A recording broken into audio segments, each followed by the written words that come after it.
नमस्कार.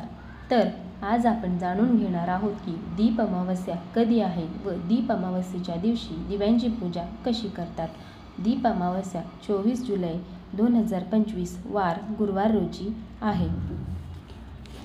श्रावणाचा पवित्र महिना सुरू होण्याच्या आदल्या दिवशी ही अमावस्या येत असल्याने घरातील सर्व दिव्यांची पूजा केली जाते.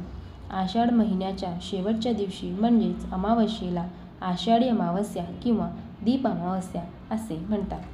दीप अमावस्येच्या दिवशी सकाळीच घरातील दिवे, समया, निरांजने, लामणदिवे घासून पुसून स्वच्छ केले जातात. दिवे चकचकीत करून पाटावर मांडून त्यांची पूजा केली जाते. पाटाभोवती रांगोळी आणि फुलांची सजावट करून सर्व दिव्यामध्ये तेल वात लावून प्रज्वलित करून ही दीपपूजा केली जाते. काही ठिकाणी ओल्या मातीचे दिवे करून त्यांचीही पूजा केली जाते. हळद, कुंकू, फुले, अक्षता वाहून दिव्यांची पूजा करण्यात येते. अनेक जण कणकेचे उकडलेले गोड दिवे बनवून त्यांचा नैवेद्यही दाखवतात. सायंकाळी सर्व दिव्यांची आरती केली जाते. अनेक ठिकाणी सायंकाळी शुभं करोती ही प्रार्थना म्हणून लहान मुलांना ओवाळले जाते. धन्यवाद.